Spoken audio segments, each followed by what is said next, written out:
Audio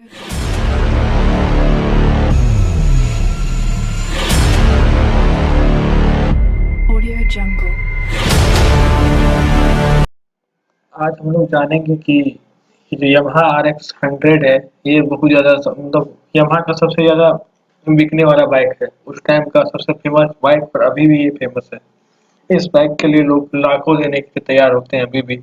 आप जब Google पे सर्च करोगे तो आपको फर्स्ट में ही बहुत सारे ऑप्शन ऐसे आएंगे जहाँ लोग पूछ रहे हैं कि RX 100 बाइक किसी के पास है, कोई बेचना चाहता है तो मुझे लेना है। तो जानते हैं इसके हिस्ट्री के बारे में और इसको क्यों बैन किया गया भारत सरकार के द्वारा, और कहाँ से इंस्पिरेशन मिला कि RX 100 को इंडिया में लॉन्च किया जाए। किन कंपनियों ने मिल करके इसको इंडिया में लॉन्च किया, जो कि बुलेट और राजदूत उस टाइम का जो था उनको टक्कर दे रहे थे, उससे ज़्यादा ये बाइक बिकी थी उस टाइम। तो जानते हैं RX 100 का सारा हिस्ट्री ये है। इसमें क्या क्या खासियत था ये जानते हैं। इसको पॉकेट रॉकेट भी बोला जाता था इसकी स्पीड के कारण। स्टॉक टू स्टॉक इंजन ही था, लेकिन इसकी स्पीड 7 से 10 सेकंड के बीच में 100 किलोमीटर पर आवर की हो जाती थी। ये खासियत था इसका टू स्ट्रोक इंजन होते हुए, जबकि टू स्ट्रोक इंजन कम पावरफुल होता है और नॉइजी भी होता है, ज़्यादा पॉल्यूशन भी करता है, फिर भी इतना ज़्यादा स्पीड था। दूसरी खासियत क्या थी इसकी कि लाइट वेट था और हाइट कम थी इसकी, जिसके कारण कि कम हाइट वाले लोगों के लिए एकदम सुटेबल होता था। उसका स्पीड तो आप जान ही लिए। उसका क्या था कि ये मतलब 11 साल में, जो 11 साल का इसका सफर था उसमें ये मतलब आप देखे होंगे मौत के कुआं में जब गए होंगे कभी, तो आप देखे होंगे कि RX 100 ही यूज होता था लगभग लगभग बहुत ज्यादा ही मात्रा में। तो इतना ज्यादा फेवरेट हो गया था ये रेसर के लिए, जबकि ये टू स्ट्रोक इंजन था। अब कई बार मतलब इसके इंजन को चेक भी किया गया, मतलब जो इंजन अथॉरिटी होते हैं जो बाइक चेक करते हैं वो कि यामाहा जो है ये मतलब कुछ गड़बड़ी कर रहा है, ये मतलब टू स्ट्रोक इंजन में इतना स्पीड कैसे दे सकता है। लेकिन जब उन्होंने चेक किया तो उनको भी समझ नहीं आ रहा था कि कैसे ये हो रहा है। ये एक मिस्ट्री ही रह गया अभी तक कि टू स्ट्रोक इंजन होते हुए भी इतना खतरनाक स्पीड दे रहा था ये। उसके बाद क्या था कि इसका सबसे ज़्यादा मतलब ये सेल इसी कारण हुआ था क्योंकि इसका जो कॉस्ट था ना वो बहुत ज़्यादा कम था, 19,764 ऑन द रोड। सोच सकते हैं 19,700 से मतलब अभी तो इतने में एक साइकिल आती है इलेक्ट्रिक, इतने महंगे महंगे उस टाइम में बाइक आ चुकी थी और माइलेज भी ठीक ठाक देती थी। पॉकेट रॉकेट इसका नाम रखा गया था, छोटा सा था और स्पीड अच्छा खासा था, इसी कारण पॉकेट रॉकेट बोला जाता था। अब क्या हुआ कि इसका हिस्ट्री जानते हैं। यामाहा कंपनी जो है वो जापानीज कंपनी है, सब जानते हैं हम लोग। क्या हुआ कि जापान में दो कंपनी मतलब दो बाइक जो है पहले से लॉन्च किया गया था, वो था RS 400 और RS 500, जो कि बहुत ज़्यादा मतलब बिक्री मतलब बहुत ज़्यादा वहाँ पे इसका सेल हुआ था। तो क्या हुआ कि एस्कॉर्ट कंपनी थी, वो ट्रैक्टर बनाती थी। आपको पता ही है कि बाद में मतलब अच्छा खासा उस टाइम उसका बिजनेस था, एस्कॉर्ट बहुत ज़्यादा चलता था। तो क्या हुआ कि ये भी एस्कॉर्ट जो है वो यामाहा कंपनी से मतलब पैचअप की कि हम चाहते हैं कि इंडिया में जो है सबसे सस्ता बाइक और मतलब अच्छा खासा बाइक जो स्पीड भी हो और माइलेज भी ठीक ठाक दे और सस्ता भी हो, उसको इंडिया में लॉन्च करें। तो एस्कॉर्ट ने पहले यामाहा कंपनी से बात की। उसके बाद क्या हुआ कि जापान से मैन्युफैक्चर फर्स्ट टाइम में पूरा मैन्युफैक्चर पार्ट्स मतलब बना हुआ मतलब बाइक यहाँ मंगाया गया, फिर उसको लॉन्च किया गया ठीक 1985 में। उसके बाद क्या हुआ कि जब देखा गया कि अरे बहुत ज़्यादा बिक्री हो रही है, तो फिर क्या हुआ कि ये कॉन्ट्रैक्ट यamaha का एस्कॉर्ट कंपनी के साथ मिल करके मैन्युफैक्चर करने लगी इंडिया में। उसके बाद 1985 से लेकर के 1996 में इतना क्रेज हो गया इस बाइक का कि बुलेट इसके मतलब इसकी ताकत इतनी थी कि आप देखिएगा कहीं कहीं वीडियो में कि बुलेट को खींच लेता है। तो लोग सोच रहे थे कि अरे यार ये मतलब, और इसका मॉडल ऐसा बनाया गया था कि लोग इसको मॉडिफाई करके अलग अलग तरीकों से बना देते थे। तो इसी कारण और भी ज़्यादा फेमस हो गया। और दूसरा था कि लो बजट था, 19,706 ऑन रोड मिल रहा था बाइक। तो लोग बहुत ज़्यादा क्रेज हो गया, बहुत ज़्यादा बिकने लगा ये बाइक और बहुत ज़्यादा ये प्रॉफिट हुआ था इस बाइक से यामाहा को, जितना कि उनके पुराने मॉडल में नहीं हुआ था।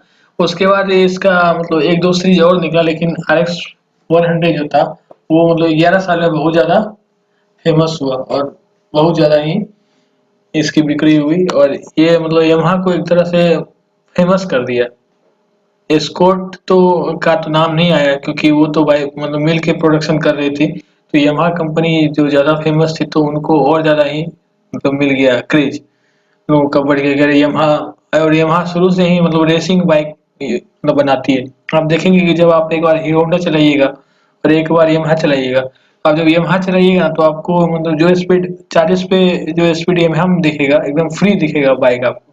मतलब लगेगा कि नहीं कुछ जकड़ा हुआ है। लेकिन वही चीज़ अगर हीरो हीरो होंडा में यूज़ करिएगा तो आपको लगेगा कि नहीं थोड़ा स्लो चल रहा है। तो ये बात है कि यामाहा शुरू से ही थोड़ा स्पीडी बाइक आता है और थोड़ा मेंटेनेंस भी ज़्यादा लगता है। बूस्ट पार्ट्स भी महंगे होते हैं वहाँ के। उसके बाद चलते हैं कि इंडियन गवर्नमेंट ने क्यों बैन किया इसको। अब क्या हुआ था कि जब जब ये आपका 1996 आया तो फिर क्या हुआ कि सरकार अपना थोड़ा रूल चेंज की कि अब 4 स्ट्रोक की इंजन वाले बाइक चलेंगे। जैसे अभी B6 B4 ये सब आ रहा था उस टाइप से। तो 4 स्ट्रोक वाले इंजन चलेंगे तो पॉल्यूशन कम होगा और नॉइजी कम होगा, कम नॉइज होगा तो साउंड पॉल्यूशन भी कम होगा और एयर पॉल्यूशन भी कम होगा। उसके बाद दूसरा था कि वही न्यू गवर्नमेंट रूल और ये जो मॉडर्नाइजेशन हो गया तो फिर क्या हुआ कि लोगों का जो है धीरे-धीरे मतलब क्रेज़ जो है अब मतलब ऐसे बाइक आने लगे कि जो माइलेज दे रहे हैं। उस टाइप के बाइक जब आने लगे तो पेट्रोल धीरे-धीरे महँगा होने लगा। तो लोगों को लगा कि नहीं मतलब माइलेज वाली बाइक लेना चाहिए ताकि हम ज़्यादा किलोमीटर चल सकें। तीस एक कारण ये भी था कि मतलब उस टाइम में जो चोरी-वोरी होती थी, तो RX 100 का बहुत ज़्यादा यूज़ होने लगा था।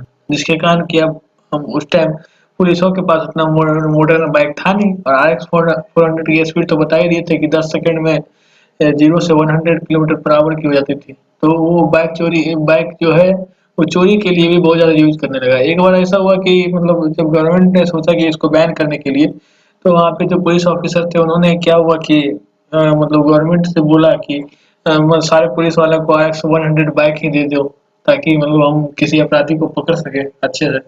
फिर क्या हुआ कि फिर ये चेंज हो गया कि पुलिस वालों ने फिर मतलब सरकार ने तो सोचा था, लेकिन पुलिस डिपार्टमेंट ने फिर इसको पोस्टपोन कर दिया क्योंकि जानते थे कि जो पुलिस वाले हैं उसकी फिजिकल फिटनेस उतनी अच्छी नहीं होती है। तो यही बात था। तो सबसे मेन कारण था कि न्यू रूल्स जो आया गवर्नमेंट का कि 4 स्ट्रोक चलेगा, B6 4 B6 ये सब चलेंगे तो उसमें उसमें वो फिट नहीं बैठ पा रहा था। तो RX 100 को बैन कर दिया गया। अब आप बोलेंगे कि RX 100 ने उसको 4 स्ट्रोक इंजन मतलब क्यों नहीं लाया? उसका कारण ये है कि जब किसी कंपनी का किसी प्रोडक्ट का क्रेज़ बहुत ज़्यादा हो जाता है ना तो उसको मॉडिफ़ाई नहीं करना चाहते हैं। और 11 सालों तक जिन्होंने जिस बाइक ने पूरा राज किया इंडिया पे और पूरा मतलब सारे बाइक को टक्कर दे रहा था, उसको अगर मॉडिफ़ाई करते तो उसका क्रेज़ खत्म हो जाता। इसी कारण उन्होंने मॉडिफ़ाई नहीं किया। और जब भी ऐसा होता है कि जब भी कोई आप देखेंगे कि मॉडल बहुत ज़्यादा पुराना हो जाता है तो ऑटोमेटिक कंपनी उस मॉडल को बंद कर देती है। कार, बाइक ये सब में और फिर नए मॉडल स्टार्ट करते हैं क्योंकि किसी प्रोडक्ट का इनिशियल फेज और मिड फेज बहुत ज़्यादा मतलब चलता है, बिकता है उस टाइम में बहुत ज़्यादा कॉस्टिंग भी में मतलब अर्निंग भी होती है। लेकिन जब वो लास्ट फेज में जाता है तो धीरे-धीरे मार्केट में स्लो डाउन होने लगता है क्योंकि कंपटीटर ज़्यादा आ जाते हैं, जिस कारण कि वो उस प्रोडक्ट को बंद कर देते हैं, उसका पार्ट्स बनाना। तो ये बात है। अब चलते हैं ये महेंद्र सिंह धोनी के पास भी ये बाइक है और उन्होंने अभी भी बोलते हैं कि मतलब मेरा सबसे फेवरेट बाइक अभी भी अगर मुझे पसंद आता है चलाने के तो RX 100 ही चलाना है के आता है पसंद जो कि मेरा फेवरेट है। उसके बाद इसका जो एक खामी जो ये था कि ये मतलब बहुत ज़्यादा हल्का था, लाइट वेट था जिसके कारण जब लोग स्पीड में यूज़ करते थे तो बाइक हिलने लगता था मतलब बैलेंस बिगड़ जाता था जिसके कारण भी कई बार एक्सीडेंट होने लगा था। ये भी एक कारण था। मौत के कुआं में भी आप कई बार सुने होंगे कि मतलब बाइक से गिरे और उनका स्पॉट डेथ हो गया। तो धीरे-धीरे इसी कारण ये सब रीज़न को रखते हुए नज़रों में गवर्नमेंट ने इसको बैन किया। और सबसे मेन कारण जो बताया जाता है गवर्नमेंट की तरफ से कि ज़्यादा पॉल्यूशन था, पॉल्यूशन करता था, ज़्यादा नॉइज़ी था। तो इसी कारण लेकिन ऐसा कुछ नहीं है। वो जो गवर्नमेंट अपना रूल अभी भी आप देखिएगा कि बहुत सारे B6 जब से आया है तो जो ओल्ड वाला मॉडल है वो आप मतलब नहीं चला सकते हैं दिल्ली वाली में, आप आपसे तुरंत फाइन ले लेगा, ये कारण है। तो मेन गवर्नमेंट रीजन ही था और बाकी सब कारण भी इसके साथ मिक्स था। तो ये बात था। और ये ऐसी बाइक थी कि जो यामाहा को पूरा एकदम मार्केट में लाया, और एस्कॉर्ट्स को भी मतलब जो इसके साथ मिलकर के प्रोडक्शन करते हैं उनको भी बहुत ज़्यादा बेनिफिट हुआ था इस बाइक से। तो एक टाइम में ये बाइक हर जगह दिखती थी, लेकिन आजकल बहुत कम ही दिखती है, और इस बाइक के लिए लोग यहाँ लाख लाख लाख रुपए देने के लिए तैयार हैं इस बाइक को अपने पास लाने के लिए, फिर उनको मॉडिफाई कराते हैं फिर चलाते हैं। मैं बहुत लोगों के पास देखा हूँ ये बाइक, और सच में मतलब थोड़ा अलग लुक है।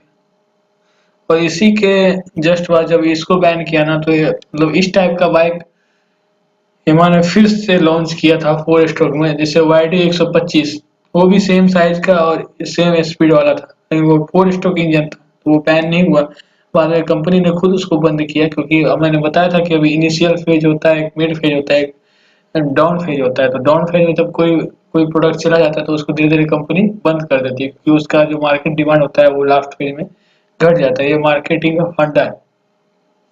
तो यामाहा हमेशा मतलब रेसिंग बाइक लाते रहती थी, और यामाहा के इतिहास में सबसे ज़्यादा ये जो है बाइक यही बिकी है, और सबसे ज़्यादा फेवरेट अभी भी है। अभी के टाइम में भी लोग इसको लाख लाख रुपया देने के लिए तैयार हैं, तो सोच सकते हैं कि कितना फेवरेट होंगे लोगों का।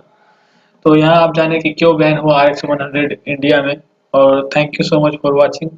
लेक्चर देखते रहिए और शेयर और सब्सक्राइब कीजिए।